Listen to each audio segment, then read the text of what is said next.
Nnewi, an abandoned commercial, industrial and medical city. Nnewi is the second largest city in Anambra State after Onitsha. It is a city known to be an automobile hub of Africa, which gave her the nickname the Japan of Africa. Unlike so many other cities in Southeast, Nigeria, Africa and the world in general, which the government played a significant role in developing, Nnewi was largely developed by her indigenes. The success story of Nnewi started after the Nigerian Civil War ended in the year 1970, when Nnewi indigenes who lost their properties and businesses in different parts of the country decided to go back home and establish their businesses.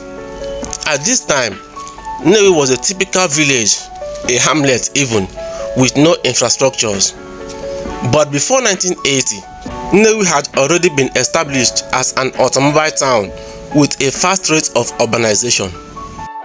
Within this period, roads and other infrastructures were being provided by the indigenes, as the government still haven't deemed it fit to give Nnewi a proper infrastructure as a growing urban, commercial and industrial town.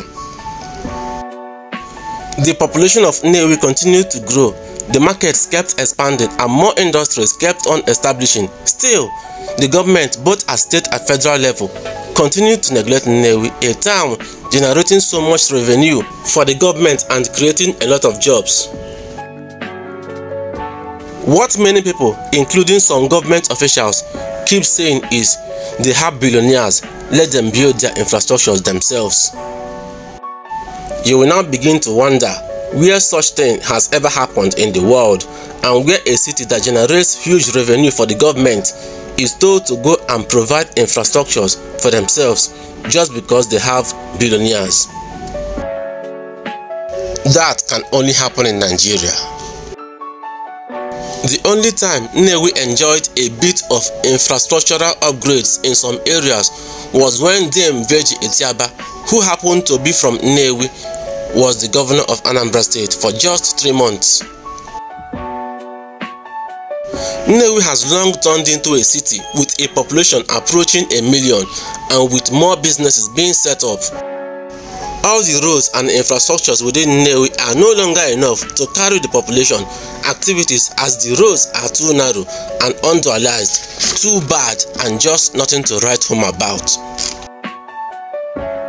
On this note, the indigenes and residents of Nnewi hereby call on Governor Charles Soludo not to be like his predecessors and to give Nnewi proper and befitting infrastructures.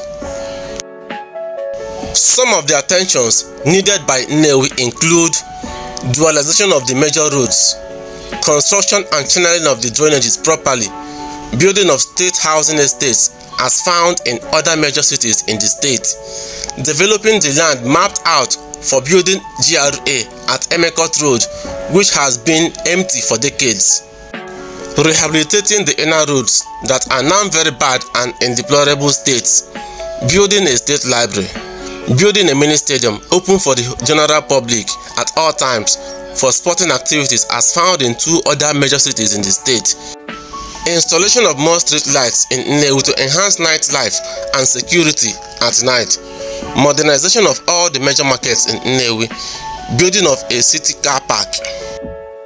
All these and more are the things we call on the government to do for Nnewi for the sake of merit and equity.